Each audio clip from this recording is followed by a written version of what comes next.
I was still holding her funeral program when my daughter-in-law told me to pack my bags. I said, okay, best decision I ever made. My name is Gerald Whitfield. I'm 64 years old. I spent 38 years as a construction engineer, built my own firm from nothing, and quietly put together a real estate portfolio worth $4.2 million before most people in my life even knew what a cap rate was. None of that was on display at Lorraine's funeral. I was just the husband. The one standing at the front of the church in a navy suit, shaking hands, accepting condolences, holding it together the way men my age were raised to do. Lorraine passed on a Tuesday morning in March. Pancreatic cancer, 8 months from diagnosis to the end. I was with her every single day of those 8 months. Every appointment, every bad night, every 3 a.m. when she couldn't sleep and just needed someone sitting in the chair next to her bed.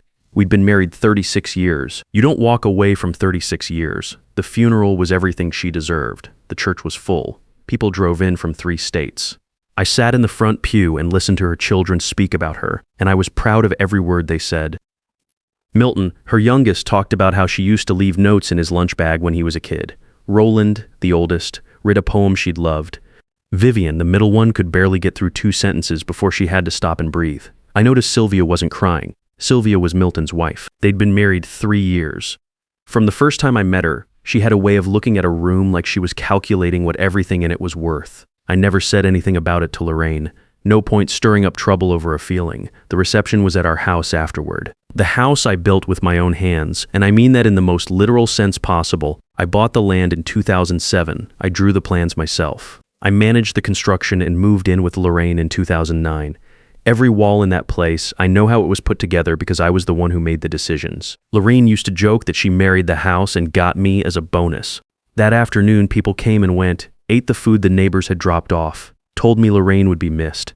I thanked each of them and meant it. But the whole time, part of my attention was on Sylvia. She moved through the rooms like she was taking a survey, ran her hand along the kitchen countertop, stood in the doorway of the master bedroom for a moment too long, pulled Milton aside twice to whisper something I couldn't hear. She looked at the built-in bookshelves I'd put in the study and tilted her head the way people do when they're imagining something different in that space. I didn't say a word. I've been in enough negotiations to know that the man who speaks first usually loses. The last guest left around 8:30. I was in the kitchen loading the dishwasher, hands moving on autopilot because the rest of me was exhausted in a way I didn't have a word for when I heard footsteps behind me.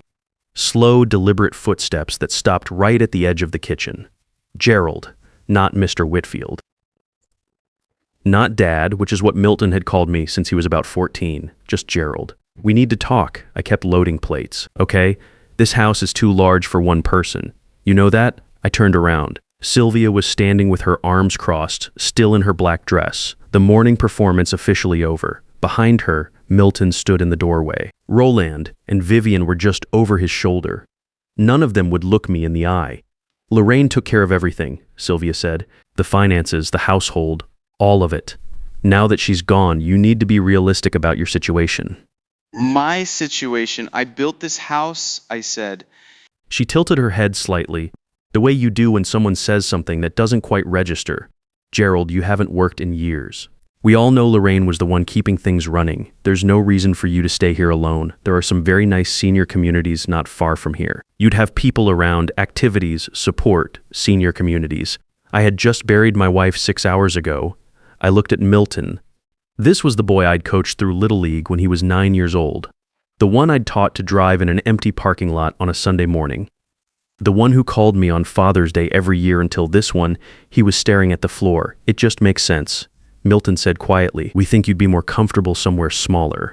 Roland nodded from the doorway. Vivian said nothing but didn't move to contradict anyone either. Pack your things tonight, Sylvia said. Milton and I can stay here to manage the transition. It'll be easier for everyone. I set the dish in my hand carefully into the rack. I didn't throw it. I didn't raise my voice. I just set it down and looked at each of them one more time. Okay, I said, I'll be gone by morning. The silence that followed was the loudest thing in the room. They'd expected a fight, or tears, or begging. Instead, I walked upstairs, pulled 2 bags from the closet, and packed what I needed. Clothes, my laptop, the folder I kept in the nightstand with certain documents in it, and the small photo of Lorraine from our 2nd anniversary that I kept on my side of the dresser. Everything else I left.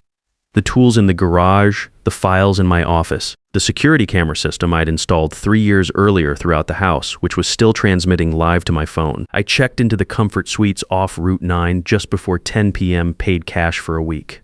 The clerk barely looked up. That was fine. I didn't need anyone looking at me just then. I sat on the edge of the hotel bed and opened my phone and pulled up the camera app. The kitchen feed showed the overhead light still on. The living room feed showed Milton and Sylvia on the couch talking. I couldn't hear them, but I didn't need to. I set the phone down and called Frederick Aldridge. Frederick has been my attorney for 22 years. Not Lorraine's attorney, mine. He handled the LLC filings, the property transfers, the estate planning we'd done quietly and carefully over the better part of 2 decades. Nobody in Lorraine's family knew he existed because nobody had ever thought to ask if I had my own legal team. They assumed I was the man who puttered around the house while the real work happened elsewhere. Frederick, I said when he picked up. They moved fast. How fast? She was already looking at the bedroom like she was picking out curtains. A pause. You want to proceed as we discussed. Let them get comfortable first, I said. Give them the weekend. I've been in construction for 38 years. You learn patience the hard way in that business. A foundation takes time. You don't rush the pour and you don't pull the forms before the concrete is cured. Do it too fast and the whole thing cracks. I had time, I had documents, and I had the weekend. The next morning I drove past the house not to confront anyone, just to see. Sylvia had already moved a piece of her own furniture onto the front porch. A lamp, one of those tall modern ones with a thin base, was sitting right next to the front door. She hadn't been there 12 hours and she was already swapping out what was mine. I kept driving, picked up coffee at a diner 2 miles down the road and sat in a booth by the window for a while. The waitress refilled my cup without being asked. Small thing, but I appreciated it. Back at the hotel, I opened the camera app and reviewed the overnight footage. What I saw was more than I expected. Around midnight, Sylvia had gone into my office. She tried the handle on the safe behind the bookcase. It didn't open because she didn't know the combination, but she tried it 3 times. Then she went to my desk and started going through the papers I'd left in the top drawer. Not important papers. I keep the real documents elsewhere. But she didn't know that. She pulled out a folder, laid it open on the desk, and used her phone to photograph every page. I watched this for about 4 minutes. Then I forwarded the footage timestamp and file to Frederick with one line for the file. He replied within the hour, received. This will be useful. I spent the rest of Saturday making calls. I have a property management company that handles the day-to-day on most of my units. I called the director, a steady woman named Patricia who has worked with me for 11 years, and let her know I was going through a family situation and to route anything urgent directly to Frederick for the time being. She expressed her condolences about Lorraine and asked no other questions. That is why I have kept her employed for 11 years. I called Nadine Harlow at the bank. Nadine manages my private accounts and has done so for 9 years. I told her I needed to move some liquid assets into a separate account as a precaution and have updated beneficiary paperwork drawn up. She said she could have everything ready by Monday morning. Sunday, I did nothing. I sat in the hotel room and watched the news and ate a sandwich from the deli down the block and let myself be still for one day. Grief is a strange thing. It doesn't announce itself on a schedule. It shows up when you're watching the weather report and you reach over out of habit to say something to the person who isn't there anymore. I gave myself Sunday. Monday, I went back to work. Frederick called first thing. They've hired an attorney, Leonard Graff, generalist practice over on 5th. He's filed a request for a formal reading of the will. All named parties required to be present. When Monday afternoon? 2 o'clock. I'll be there. Gerald, he paused. Once we walk into that room, there's no walking it back. You sure? I thought about Sylvia photographing my desk at midnight. I thought about Milton staring at the floor while his wife told the man who raised him to go find a senior community. I've been sure for 15 years, I said. Let's go. That morning I drove to the bank and met with Nadine. She had everything laid out on a conference table, organized the way I like. Clean and in order. We went through the account adjustments and I signed the updated paperwork. She looked up from the documents at one point with an expression I recognized as professional surprise. Mr. Whitfield, she said, I want to make sure these transfers are structured correctly given the timing. Everything is in order on our end, but I want you to have full clarity. I appreciate that, Nadine. That's why I called you and not someone else. She nodded and we finished the paperwork without further comment. Afterward, I went shopping, not at any discount place. I went to the store where I used to buy my work clothes back when I had site meetings with clients, the kind of store where the staff knows the difference between a suit that fits and one that merely covers you. I bought a clean shirt, had my good boots polished at the shop 2 doors down and went back to the hotel to get ready. I'm not a man who dresses to impress other people. But I am a man who knows that how you walk into a room tells people something before you say a single word. I wanted to walk into that room looking exactly like what I was, not a grieving widower with nowhere to go. A man who had been building something for 40 years and was about to let everyone in that room see it for the first time. I arrived at Leonard Graff's office at 1:45, took a seat in the waiting area, and poured myself a cup of the bad coffee they had on the side table. The receptionist asked if I needed anything else. I said no thank you and sat quietly and waited. I could hear Sylvia's voice coming from down the hall before I saw her. She was telling Leonard Graff something about the house, about the upkeep costs, about how she and Milton had already started looking into what repairs needed to be done. She walked into the waiting area and stopped when she saw me. She recovered quickly, gave me a tight nod. Milton came in behind her, then Roland and Vivian. Nobody said hello. Frederick arrived at 2:00 exactly. He had Carolyn Beckett with him. Carolyn handles litigation. She is not a warm person in a professional setting, and that is exactly what I needed her to be. We filed into the conference room and took our seats across from each other. Leonard Graff shuffled his papers and cleared his throat and began. Leonard Graff read the way men read when they've done something 1,000 times and stopped caring about it. Flat voice, steady pace, eyes on the paper. The standard language first, the declarations. The charitable bequests Lorraine had specified a few $100s each to 2 organizations she'd supported for years. Then the part everyone had been waiting for. To my beloved children Milton, Roland, and Vivian, I leave the sum of $45,000 each to be distributed in equal shares. Sylvia's jaw moved slightly. Not enough that anyone else would notice. I noticed. To my husband, Gerald Whitfield, I leave the remainder of my estate, all properties, accounts, and personal assets to be his absolutely and without restriction. Leonard Graff kept reading. Nobody was listening anymore. Roland leaned forward. I'm sorry, could you say that last part again? Graff repeated it. The remainder, Vivian said slowly. What does that mean exactly? What's left after the $45,000 each? That was when Carolyn Beckett opened her briefcase. She did it without drama, without any kind of announcement. Just set 2 folders on the table and slid the first one across to Leonard Graff with the calm efficiency of someone who has done this exact thing many times before. The property at 4 Birchwood Lane, Carolyn said, has been held in Gerald Whitfield's sole name since 2009. Mr. Whitfield purchased the land in 2007, financed and managed the construction personally, and has held the deed continuously since the home was completed. Mrs. Whitfield held lifetime occupancy rights, ownership transferred to Mr. Whitfield completely and without condition at the time of purchase. Sylvia picked up the deed from the folder. Her face went the kind of white that doesn't come from shock alone. It comes from realizing that the ground you've been standing on was never yours. That's not possible, Milton said. He never worked. I mean, not in years. Where did the money come from? I leaned forward slightly in my chair. I worked for 38 years, Milton.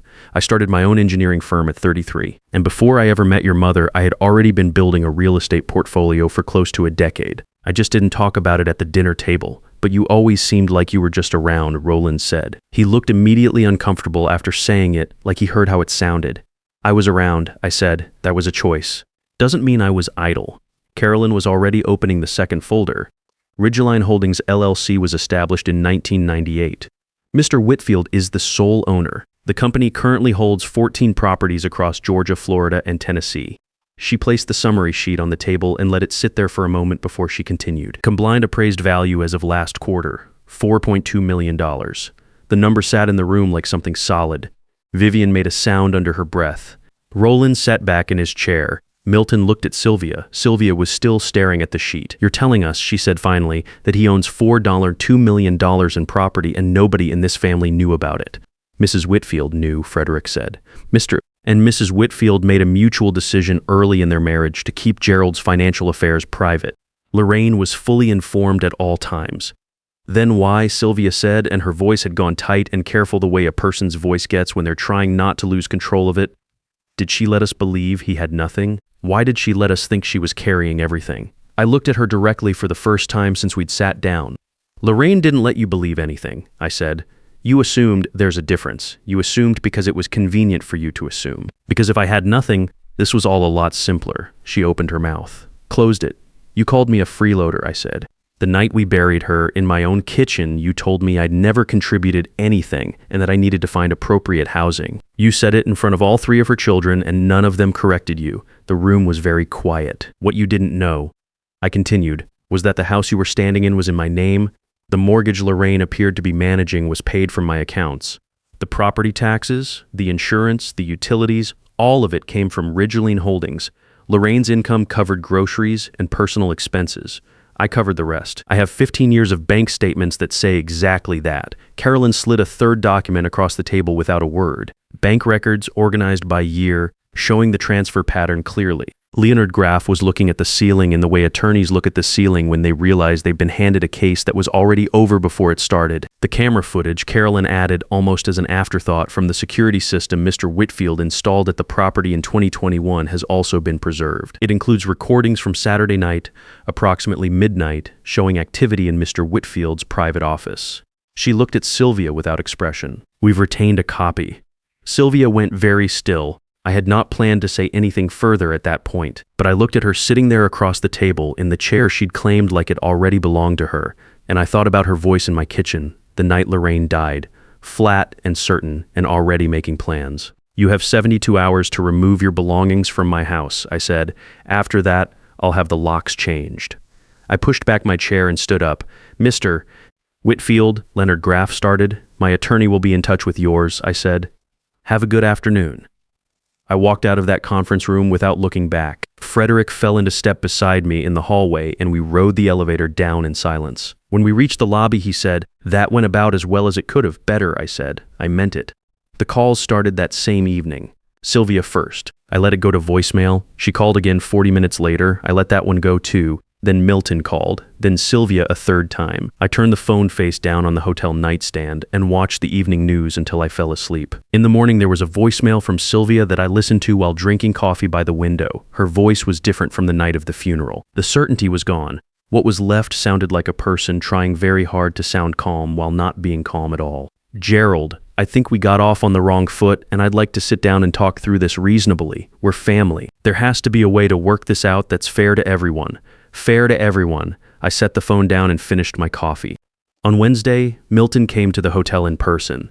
I didn't turn him away. I met him in the lobby, and we sat in two chairs near the window that looked out onto the parking lot. He had bags under his eyes, and his shoulders were carrying the particular kind of weight that comes from a few bad nights strung together. I owe you an apology, he said. He wasn't looking for a reaction when he said it. He just said it and let it sit there. I know you do, I said. He nodded.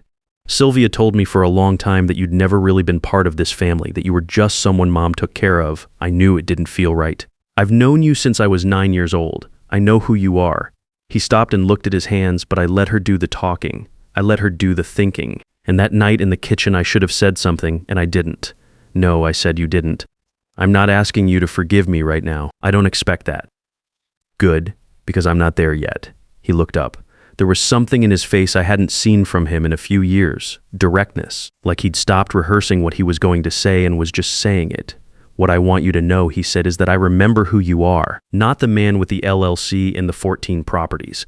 I mean the man who sat in the bleachers at every single one of my games in the rain, who stayed up with me the night before my driving test going over parallel parking in the church parking lot, who never once made me feel like I was less important than if I'd been your biological son. His voice caught slightly on that last part. He cleared his throat. I threw that away for a woman who left the moment the money wasn't there, and I have to live with that. I was quiet for a moment. You didn't throw it away, I said. You put it down. Whether you pick it back up is up to you. He didn't say anything to that. Sometimes the right response to something honest is just to let it land. Go figure out who you are without someone else telling you, I said.